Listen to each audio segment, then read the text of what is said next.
So Charles, it sounds like things have been going pretty well recently. Well, they've been going better. Yeah, they have. Good. I did call a friend, and we had lunch. I hadn't seen this guy in 2 or 3 years, and it was good to see him. We contacted again and agreed we'd maybe have lunch from time to time. That would be good. Good.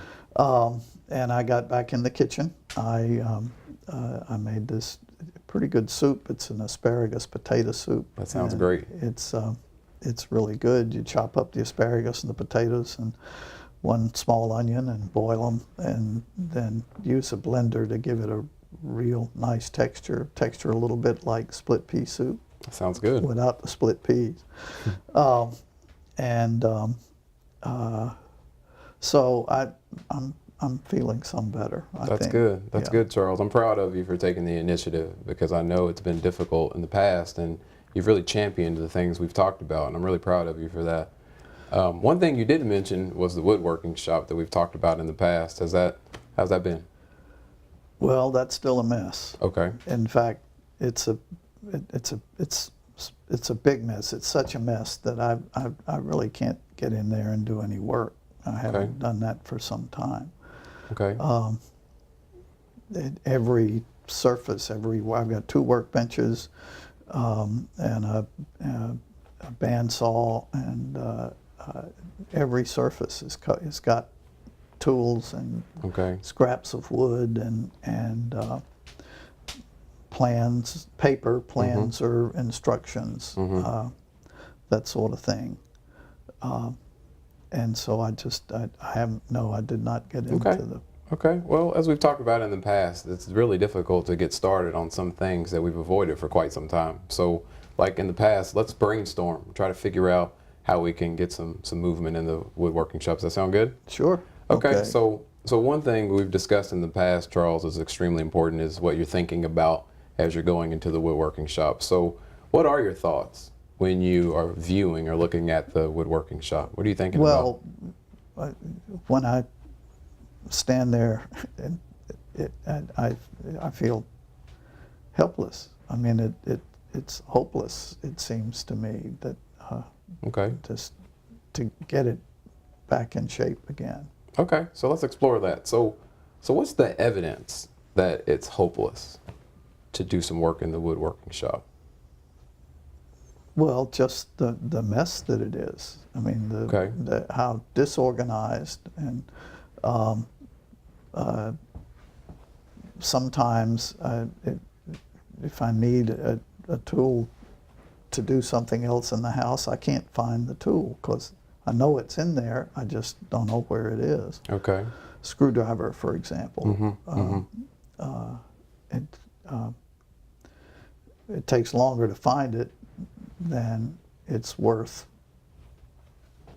taking the time. Okay, so it sounds like you're saying then it's disorganized and it's a mess. Yes. Okay, so how do you feel when you think about the woodworking shop that way? Hopeless. Okay. I think just I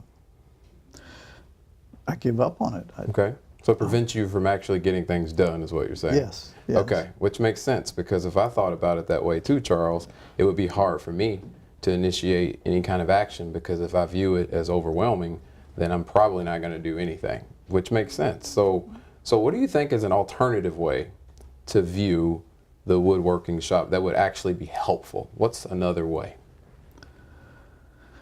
Well, if I could get one workbench cleaned off, I would have some space to work on. Okay, that's a really good start. What would that lead to if you had some space to work on from? Well, I could make some things that I've been thinking about making for some time. I kind of have the plans in my head. Okay. I've thought about a small medieval catapult for my grandson, and maybe a boomerang made out of really nice laminated wood. That would be cool. And so I could get one or both of those built, perhaps. Okay.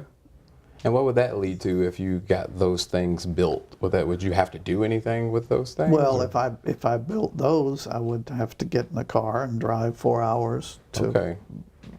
Okay. my where my grandkids are, and to give them the toys Okay. and show them how it works. I'd have to show them how to throw the boomerang, and I would spend time with them. Okay. Yeah. So it sounds like there's a lot of benefit then to clearing out a bench and moving tools, which would lead to you getting things done, especially things that would involve your grandkids. So you'd be able to see them and spend time with them.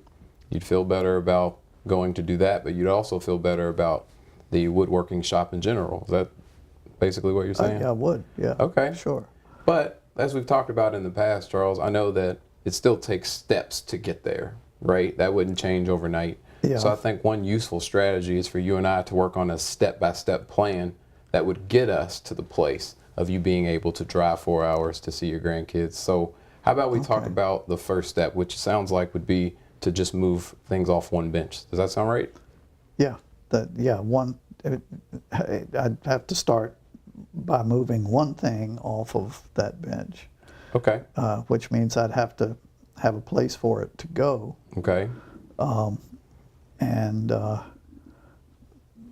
once I did that, I could move a second thing off. Okay. So that sounds great.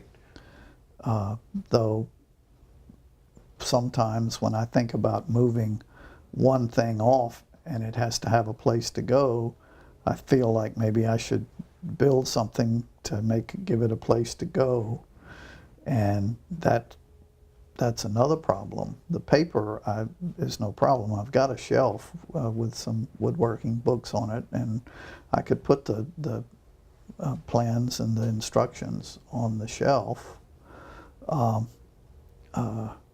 I could pick one place in the shop where I'm going to put the wood scraps. Okay.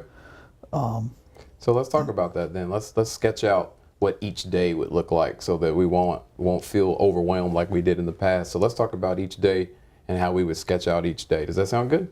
Sure.